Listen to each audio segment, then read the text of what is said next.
Given the function f of x is equal to x squared minus 2x minus 3 and g of x is equal to x minus 3, where x is a member of the reals. Sketch the graphs of the two functions f of x and g of x. So let's start with making sure we have enough. Let's start with making sure that we have enough data for all of this. So we need x-intercepts, and then we need the y-intercept as well, and the turning point.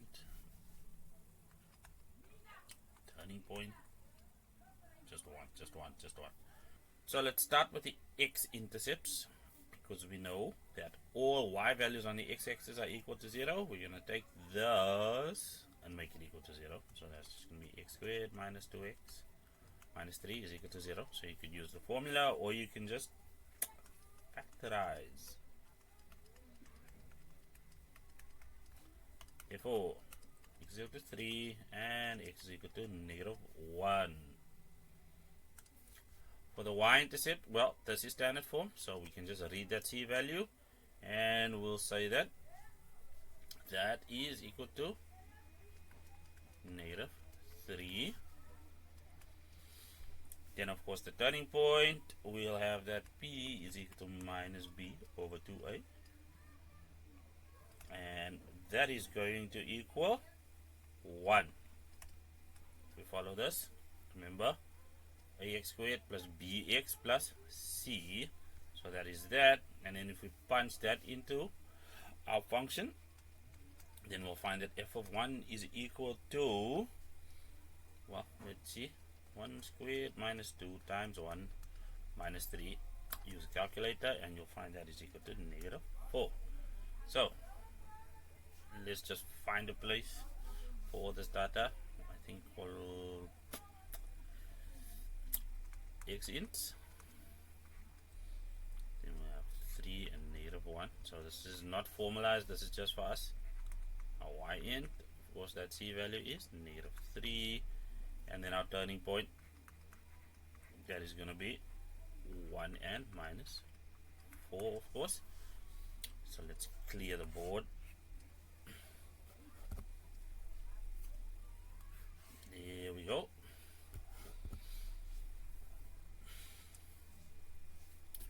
Well, for g of x, which happens to be a straight line, y is equal to mx plus c, the y-intercept also equal to negative 3, just from the c value once more.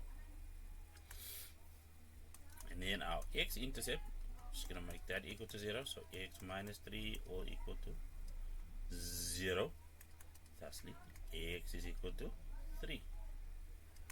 So there we have a framework for, well, drawing sketch. So what you'll find now is a little bit of editing.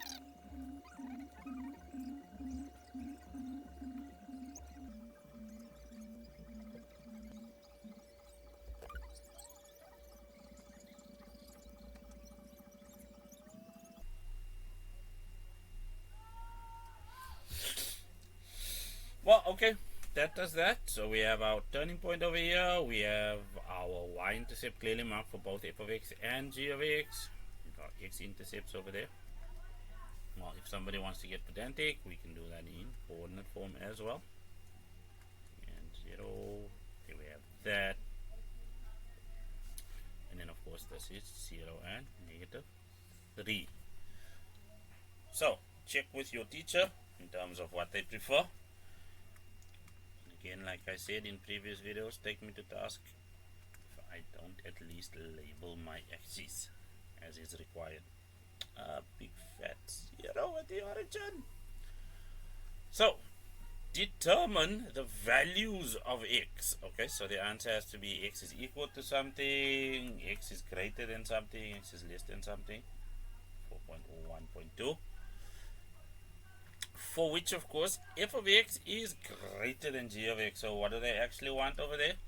Tell us where f, which is the parabola, is greater than g. So that's still in math terms. What it actually means is we want to know where f is above g. So it's over there. and it's over there. So we can see what's happening. This is where f is above g, as this requirement states. Now all we need is to track, okay, what are the x values for which that is true. We can see over there. Well, it happens to happen here at 0 and there at 3.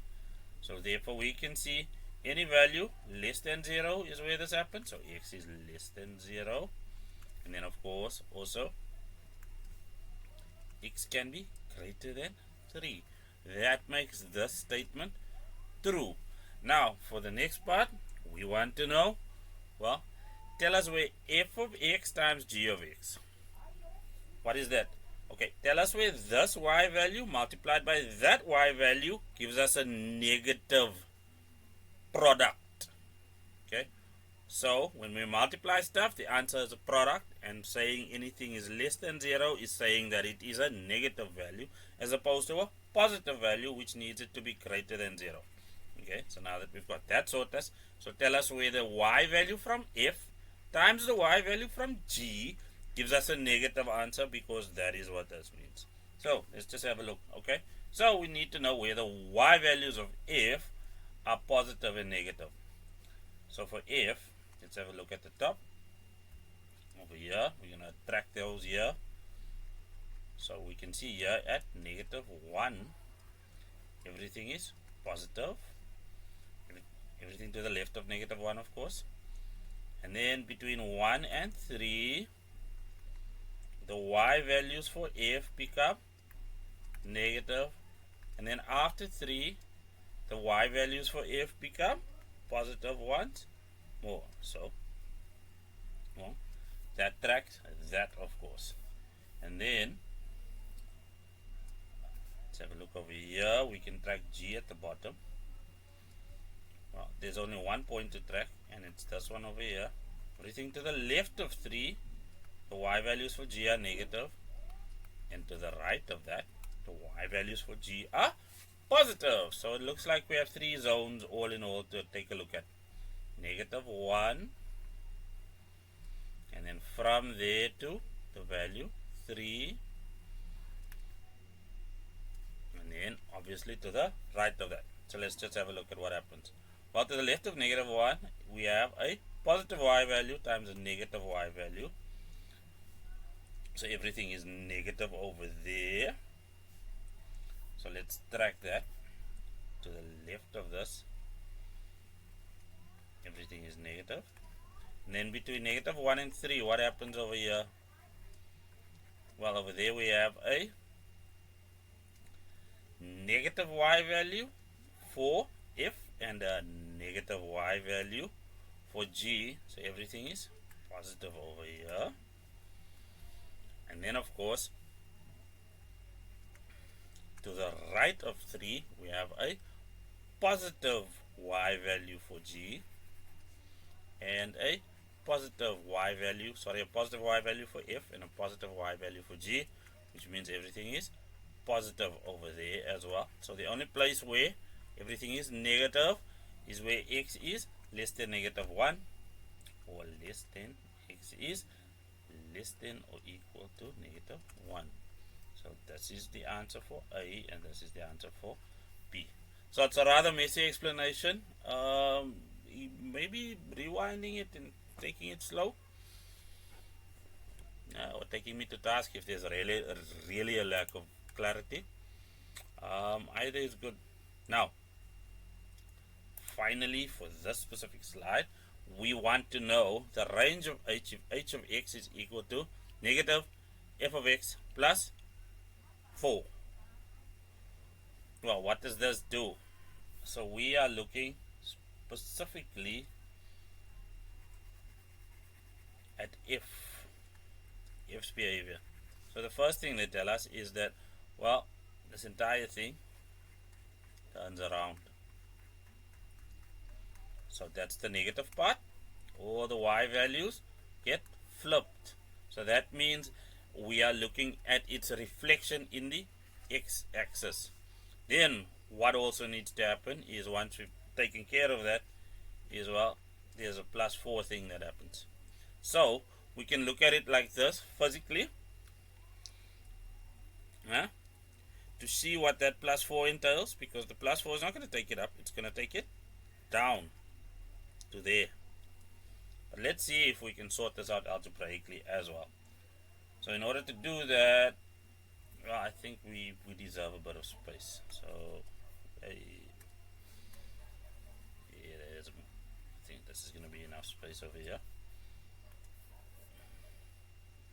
We'll tackle it in orange. So 4.1.3, of course. H of x is equal to negative, well, f of x plus 4. Now remember, just as we can substitute an x value, we can substitute a y value as well, and we do have the thing in turning point form is what will be preferred. So we're not going to substitute this, we're going to rewrite it in terms of turning point form, which means we'll have f of x is equal to, well, x minus 1 all squared. So we take the p value in there, because we are using this this form of turning point form.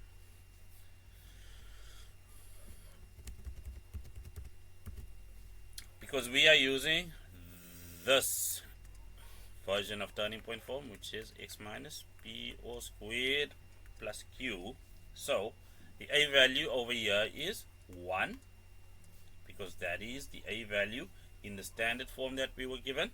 So there's 1. P we get from our turning point, which is 1 over there. The negative or the minus sign belongs to the form, so we punched in the 1, and then of course our q value is minus 4. We take it from the graph or not. Okay, so now we've successfully substituted f of x, and then it says plus 4. From that we can see we'll be left with, well, just x minus 1 in brackets all squared, with those values equating to 0. So we've just reflected this thing correctly. So what we will be left with is x minus 1 all squared. There. So what is the range of this thing now? Well, we now have a frowny face parabola with a q value equal to 0. That means for 4.1.3, our range is that y is less than or equal to 0. So what we can see is, first interpretation would be physical one, flip it, and then instead of moving it up, realize that this negative means you are moving it down by 4 units. So your new parabola sits there. Or we can just do a substitution and finish the algebra, and from there we read the q value as 0, and then from that we just follow the way we normally do the range of any parabola. Between the shape and the y value of the turning point, we apply the correct logic.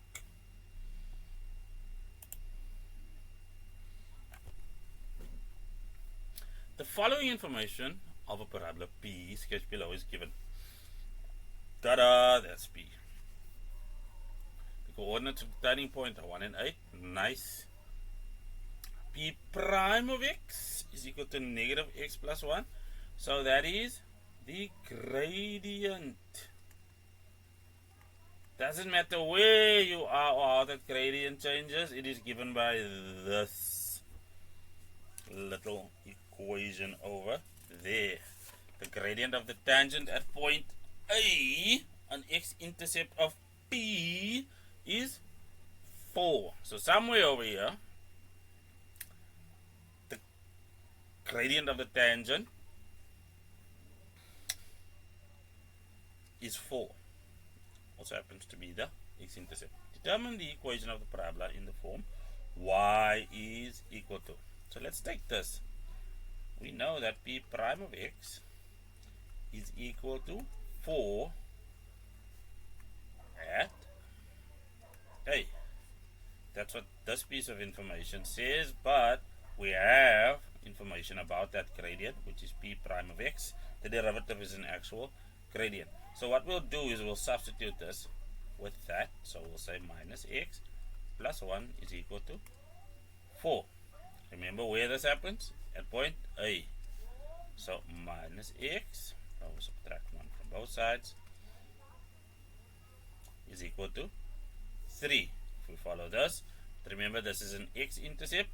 We want the value of x over there. So we just multiply everything by a negative right through. And we get that x is equal to negative 3. Which checks because it's to the left of that equation. So we have some information now to add to the diagram. That's minus 3 and 0, of course. Nice. Now we have the coordinates of the turning point being 1 and 8. So we are going to use turning point form and say that p of x is equal to a. We don't know the value of a. We'll have x minus 1 from this x. Value over there, 4 squared plus 8. Now, the point of this entire calculation becomes clear now because we can substitute that into this as well. So of course over there the y value is 0. That's what we get. And then we'll have a multiplied by, of course, minus 3. And then we still have minus 1. That's all squared plus 8. So what do we have? Well, that's negative 4. Negative 4 squared gets us 16. So that becomes 16a. And then subtract 8 from both sides, of course. That zeroes out. And what we do to the right, we do to the left. Thusly, a is equal to, well, we divide both sides by 16. You see, it ends up being minus 1 over 2. Can do better. A is equal to minus 1 over 2. Ugly but true. Now, what do they want? The equation of the parabola in the form y is equal to, well, ax squared plus bx plus c would be the form that they asked for on the question paper. So let's just complete that calculation. Space first, space. We always need space. Well, our turning point form says y is equal to 1 over 2, but negative, multiplied by x minus 1 all squared, and then our q value is 8.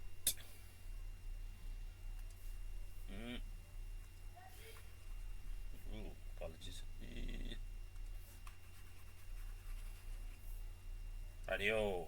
So what we'll have is y is equal to negative 1 over 2 x squared minus 2x plus 1 plus 8. Multiplying all this in, we'll get minus 1 over 2x squared plus x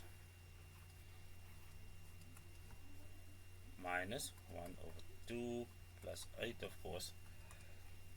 That gives us minus 1 over 2 x squared plus x, and then this will be plus 15 over 2, or if you so prefer 7,5. That's the decimal value. But I think for me p of x looks good enough in this form, that is standard form. Yeah, I cut off this question somewhere over there. Just became ugly for the slide.